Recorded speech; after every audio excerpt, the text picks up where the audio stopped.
Welcome back to clean news MP. चलिए देखते हैं मध्य प्रदेश की 25 फटाफट बड़ी खबरों को। इससे पहले आप न्यूज को कहां से देख रहे हैं हमें कमेंट में बताना बिल्कुल ना भूलें। साथ ही हमारे फेसबुक पेज को भी फॉलो करें। फेसबुक पेज का लिंक डिस्क्रिप्शन में दिया गया है। इंदौर के खजराना चौराहे पर मेट्रो के करीब बनेगा शहर का पहला घुमावदार फ्लाईओवर। शहर के व्यस्त चौराहों में से एक खजराना चौराहे पर 60 करोड़ रुपए की लागत से सेतु बनाया जाएगा। ये शहर का पहला सेतु होगा जो घुमावदार होगा। रिंग रोड पर मेट्रो के कारण इसकी आकृति शहर के अन्य फ्लाईओवर से अलग होगी। सेतु का विजिबिलिटी सर्वे हो चुका है और मिट्टी परीक्षण भी इंदौर विकास प्राधिकरण ने करा लिया है। 27 जनवरी को होने वाली आईडीए बोर्ड की बैठक में सेतु निर्माण को स्वीकृति मिलने के आसार हैं। मध्य प्रदेश में इस बार खाली रहेगा कपास का कटोरा। किसानों को भाव दुगना पर पैदावार में 20% की गिरावट। प्रदेश सहित देश के कपास उत्पादक किसानों के लिए ये साल बहुत चौंकाने वाला साबित हो रहा है। मध्य प्रदेश में कपास का मुख्य उत्पादक क्षेत्र निमाड़ है, लेकिन इस बार कपास का ये कटोरा खाली रह जाने वाला है। पैदावार में लगभग 20% की गिरावट दर्ज की जा रही है। नतीजा ये है कि किसानों को कपास का वो भाव मिल रहा है जिसकी उन्होंने कभी कल्पना भी नहीं की थी। ऐसे हालात के पीछे दो मजबूत कारण सामने आ रहे हैं। एक तो मध्य प्रदेश सहित भारत में स्पिनिंग मिलों में रुई की खपत बढ़ गई और दूसरी तरफ भारतीय रुई की विदेश में मांग बढ़ी है। 600 से ज्यादा पदों पर भर्ती। 14 फरवरी लास्ट डेट। अप्रैल में परीक्षा। मध्य प्रदेश के युवाओं के लिए सरकारी नौकरी पाने का सुनहरा मौका है। मध्य प्रदेश लोक सेवा आयोग ने आयुर्वेदिक चिकित्सा अधिकारी के लिए 692 पदों पर भर्ती निकाली है। 14 फरवरी 2022 लास्ट डेट है। इच्छुक उम्मीदवार मध्य प्रदेश लोक सेवा आयोग की ऑफिशियल वेबसाइट पर जाकर आवेदन कर सकते हैं। ऑनलाइन आवेदन करने के बाद उम्मीदवार 16 फरवरी 2022 तक आवेदन में त्रुटि सुधार भी कर सकते हैं। आवेदन पत्र में प्रति सुधार ₹50 का त्रुटि सुधार शुल्क देना होगा। एमपी बिजली वितरण कंपनी की बड़ी तैयारी। 4.5 लाख से अधिक उपभोक्ताओं को लाभ मिलेगा। मध्य प्रदेश बिजली वितरण कंपनी के द्वारा राजधानी भोपाल के उपभोक्ताओं को बड़ी राहत दी गई। दरअसल बिजली कंपनी ने राजधानी से सटे कजली, खेड़ा और बोरदा को नया बिजली केंद्र स्थापित किया है, जिसका फायदा इससे जुड़े आसपास के इलाकों के ग्रामीण उपभोक्ताओं को होगा। इस मामले में मध्य क्षेत्र विद्युत वितरण कंपनी के वरिष्ठ प्रकाशक मनोज द्विवेदी का कहना है कि भोपाल और वित्त भोपाल को पुनर्गठित किया गया है। आयोग ने जारी किया पाठ्यक्रम और अंक योजना। उम्मीदवारों को मिली राहत। एमपीपीएससी द्वारा राज्य सेवा प्रारंभिक परीक्षा के लिए फॉर्म 9 फरवरी 2022 तक भरे जाने हैं। इससे पहले एमपीपीएससी ऑफिशियल वेबसाइट पर राज्य सेवा प्रारंभिक परीक्षा 2021 के पाठ्यक्रम और अंक योजना सूचना प्रेषित की गई। वहीं द्वारा एमपीपीएससी ऑफिशियल वेबसाइट से डाउनलोड कर सकेंगे। उम्मीदवारों की सहायता के लिए जानकारी उपलब्ध कराई जा रही है। 10 जनवरी से आवेदन की प्रक्रिया शुरू की गई।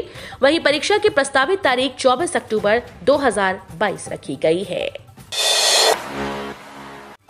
विदेशी कंपनीज कर रही ब्लैकमेल। खाद किल्लत पर केंद्रीय कृषि मंत्री नरेंद्र सिंह तोमर का अजीब बयान। इस समय मध्य प्रदेश के किसान खाद संकट को लेकर परेशान हैं। कई जिलों से तस्वीरें आ रही हैं जिसमें किसान घंटों लाइन लगाने के बावजूद खाद के लिए इंतजार करते ही जा रही हैं। इस बीच केंद्रीय कृषि मंत्री नरेंद्र सिंह तोमर ने एक बड़ा बयान दिया। उन्होंने कहा कि देश में जो भी खाद संकट है वो विदेश के कारण है। नरेंद्र तोमर ने कहा कि खाद और खाद बनाने के कुछ केमिकल विदेशों से आते हैं।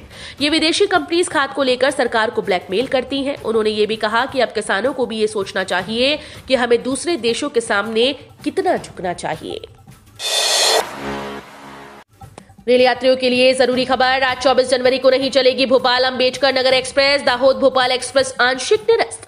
रेल यात्रियों के लिए जरूरी खबर है। भोपाल अंबेडकर नगर एक्सप्रेस आज 24 जनवरी को नहीं चलेगी। ये ट्रेन भोपाल से इंदौर के अंबेडकर नगर स्टेशन के बीच चलती है। वहीं दाहोद से भोपाल के बीच चलने वाली दाहोद भोपाल एक्सप्रेस को भी आंशिक निरस्त किया गया है।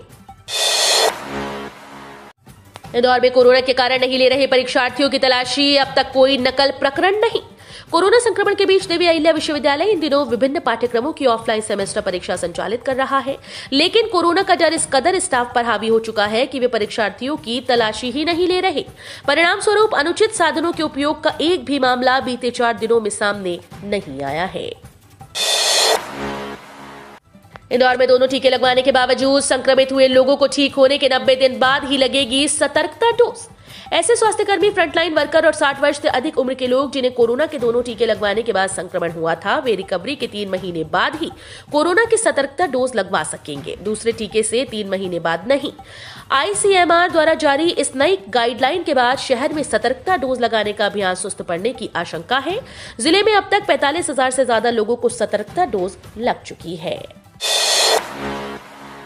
UG-PG छात्रों को बड़ा झटका, विभाग के निर्देशों की अनदेखी, मिली चेतावनी। मध्य प्रदेश में कॉलेज छात्रों के लिए बड़ी खबर है। कॉलेज द्वारा अंक न भेजने की लापरवाही का नतीजा अब छात्रों को भुगतना पड़ रहा है। दरअसल कॉलेजेस द्वारा आंतरिक मूल्यांकन और प्रायोगिक परीक्षा के अंक समय पर विश्वविद्यालय को नहीं उपलब्ध कराए गए, जिसके कारण नतीजे घोषित करने में लगातार देरी हो रही है, जिसके कारण से छात्रों का भविष्य अधर में लटका हुआ है। राजधानी के दुर्गावती विश्वविद्यालय में 27 जनवरी को PG तृतीय सेमेस्टर की परीक्षा आयोजित की गई। तृतीय सेमेस्टर की परीक्षा आयोजित करने के पहले ही उच्च शिक्षा विभाग द्वारा कॉलेजेस को आंतरिक मूल्यांकन और प्रायोगिक परीक्षा के अंक विभाग को सौंपने के निर्देश दिए थे। जबलपुर में है नेताजी की ढेरों यादें। कल से आम जनता के लिए खोला गया संग्रहालय। कल पूरा देश नेताजी सुभाष चंद्र बोस की जयंती मनाया। जबलपुर में कल नेताजी के नाम पर बने संग्रहालय को आम जनता के लिए खोल दिया गया। गौरतलब है कि नेताजी का जबलपुर से काफी गहरा नाता है। इस संग्रहालय में नेताजी से जुड़ी विभिन्न यादों को सहेजकर रखा गया है। इंदौर में कोरोना से डरे कॉलेज के 2000 विद्यार्थी परीक्षा में नहीं बैठे। कोरोना संक्रमण की वजह से 20 महीने बाद स्नातक स्नातकोत्तर पाठ्यक्रम की ऑफलाइन सेमेस्टर परीक्षाएं चलवाई जा रही हैं। कुछ विद्यार्थियों में अभी संक्रमण को लेकर डर बना है, इस वजह से उन्होंने परीक्षा से दूरी बनाई। 2000 से ज्यादा छात्र छात्राएं परीक्षा में शामिल नहीं हुए। आंकड़ों के मुताबिक 120 केंद्रों पर करीब 93% परीक्षार्थियों की उपस्थिति दर्ज की गई। मध्य प्रदेश में शिफ्ट हुए बादल 14 जिलों में बरसेंगे। मध्य प्रदेश में बारिश वाले बादलों का कारवां शिफ्ट हो गया। शायद ठंडी हवाओं की आंधी चलने के कारण आसमान में बादलों की जमावट बदली। बादल नए 14 जिलों के आसमान पर जम गए। मौसम विभाग ने वर्षा की चेतावनी जारी की। मध्य प्रदेश में ओलावृष्टि पर शिवराज सरकार पर कमलनाथ का हमला, कहा लोग आत्महत्या करने को मजबूर। मध्य प्रदेश में पिछले दिनों बेमौसम बारिश और ओलावृष्टि से किसानों को हुए नुकसान को लेकर प्रदेश कांग्रेस अध्यक्ष और नेता प्रतिपक्ष कमलनाथ ने राज्य की शिवराज सरकार पर हमला बोला। कमलनाथ ने कहा कि सरकार 2 सप्ताह के बाद भी लोगों को न तो कोई राहत दे पाई और न ही मुआवजा। किसान आत्महत्या करने को मजबूर है। प्रदेश कांग्रेस अध्यक्ष कमलनाथ ने रविवार को ट्वीट कर मध्य प्रदेश में किसानों की आत्महत्या करने की स्थिति बन जाने पर सरकार को घेरा। उन्होंने विदिशा जिले के ग्राम गोसाई में किसान रामचरण यादव की आत्महत्या का जिक्र करते हुए कहा कि यादव ने फसल खराब होने और उस पर कर्ज का बोझ बढ़ने की वजह से आत्महत्या की। बुजुर्गों की आ गई मौज, अब हर महीना मिलेगी 3000 रुपए पेंशन। अगर आप पीएम किसान सम्मान निधि के लाभार्थी हैं तो ये खबर आपके लिए बड़े ही काम की है, क्योंकि सरकार ऐसे पात्रों को अब बड़ा फायदा दे रही है। सरकार इस योजना से जुड़े किसानों को 3000 रुपए महीना यानी 36,000 रुपए पेंशन के तौर पर दे रही है। इस योजना का फायदा ऐसे किसानों को मिलेगा जिनकी उम्र 60 साल से ज्यादा है। केंद्र सरकार की ओर से पीएम किसान सम्मान निधि योजना चला रखी है, जिससे आप 3 किश्तों में सालाना 6,000 रुपए अपने खाते में पाते हैं। मुफ्त में मिलेगा एलपीजी कनेक्शन, आपके पास होने चाहिए ये डॉक्यूमेंट्स। प्रधानमंत्री उज्ज्वला योजना का लाभ लेने के इच्छुक लोगों के लिए खास खबर है। जी हां, प्रधानमंत्री उज्ज्वला योजना के तहत सरकार गरीबी रेखा के नीचे रहने वाले लाभार्थियों को एलपीजी का कनेक्शन मोदी सरकार देती है। यदि आप भी इसी श्रेणी में आते हैं और फ्री में एलपीजी कनेक्शन चाहते हैं तो कुछ डॉक्यूमेंट्स आपके पास होने चाहिए। यही नहीं, इस योजना का लाभ केवल महिलाएं उठा सकती हैं। साथ ही आवेदक महिला की उम्र कम से कम 18 साल होनी चाहिए। बीपीएल राशन कार्ड या किसी राज्य सरकार द्वारा जारी किया गया राशन कार्ड जिसमें गरीबी रेखा से नीचे होने का प्रमाण आपके पास हो। आधार कार्ड या वोटर आईडी कार्ड जिसकी आपको जरूरत होगी। बैंक खाता नंबर और आईएफएससी कोड की भी जरूरत होगी। एक पासपोर्ट साइज का फोटो अपने साथ जरूर रखें। बिजली बिल कम करने का जुगाड़ हुआ और आसान, जानिए मोदी सरकार ने क्या किया ऐलान। नवीन और नवीनीकरणीय ऊर्जा मंत्रालय ने कहा कि पहले रूफटॉप योजना के तहत परिवारों को योजना का फायदा और सब्सिडी लेने के लिए केवल सूचीबद्ध विक्रेताओं से ही रूफटॉप सोलर प्रणाली लगवाना होता था।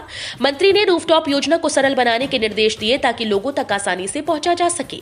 उन्होंने निर्देश दिया कि अब किसी भी परिवार के लिए लिस्टेड दुकानदार से ही सोलर पैनल को छत पर लगवाना जरूरी नहीं होगा।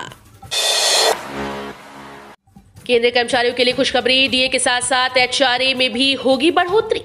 देश के 48 लाख केंद्रीय कर्मचारी हैं और करीब 60 लाख पेंशनर्स के लिए अच्छी खबर है। आने वाले दिनों में केंद्रीय कर्मचारियों के महंगाई भत्ते के साथ साथ हाउस रेंट अलाउंस में बढ़ोतरी हो सकती है।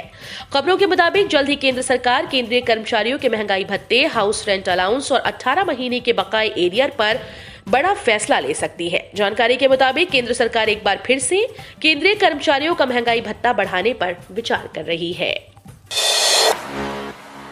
सिम कार्ड के लिए बदल गए नियम, जाने कैसे यूजर्स पर पड़ेगा इसका असर। टेलीकॉम डिपार्टमेंट डीओटी ने भारत में सिम कार्ड के नियमों में बदलाव कर दिया है। अब सरकार के इस कदम से इंटरनेशनल रोमिंग वाले ग्राहकों को काफी फायदा होगा। आपको बता दें कि telecom regulatory authority of India के कहने पर टेलीकॉम डिपार्टमेंट ने सिम कार्ड के नियमों में बदलाव को लेकर हामी भरी है। अब नए नियमों के बाद भारत में विदेश के टेलीकॉम कंपनीज के इंटरनेशनल रोमिंग सिम कार्ड और ग्लोबल कॉलिंग कार्ड्स को लेकर बदलाव किया है। वित्त मंत्रालय में बिना परीक्षा ऑफिसर बनने का सुनहरा मौका, आवेदन प्रक्रिया शुरू, मिलेगी अच्छी सैलरी। वित्त मंत्रालय में नौकरी की तलाश कर रहे युवाओं के लिए खुशखबरी है। इसके लिए फाइनेंस मिनिस्ट्री ने असिस्टेंट अकाउंट ऑफिसर के पदों पर भर्ती के लिए आवेदन मांगे। इच्छुक और योग्य उम्मीदवार जो इन पदों के लिए आवेदन करना चाहते हैं वो फाइनेंस मिनिस्ट्री की आधिकारिक वेबसाइट पर जाकर अप्लाई कर सकते हैं। इन पदों के लिए आवेदन विज्ञापन के प्रकाशित होने के 45 दिन तक कर सकते हैं। घर बैठे बनाए ई श्रम कार्ड, मिलेंगे ढेरों फायदे।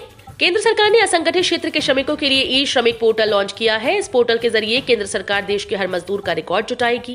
निर्माण श्रमिक, प्रवासी श्रमिक, रेहड़ी पटरी वाले और घरेलू कामगार इस पोर्टल पर अपना पंजीकरण करा सकते हैं। असंगठित क्षेत्र के करीब 38 करोड़ मजदूरों के लिए 12 अंकों का यूनिवर्सल अकाउंट नंबर और ई श्रम कार्ड जारी किया जाएगा, जो पूरे देश में मान्य होगा। हालांकि ई श्रम कार्ड योजना के कई लाभ हैं जो सीधे असंगठित क्षेत्र के श्रमिकों को मिलेंगे।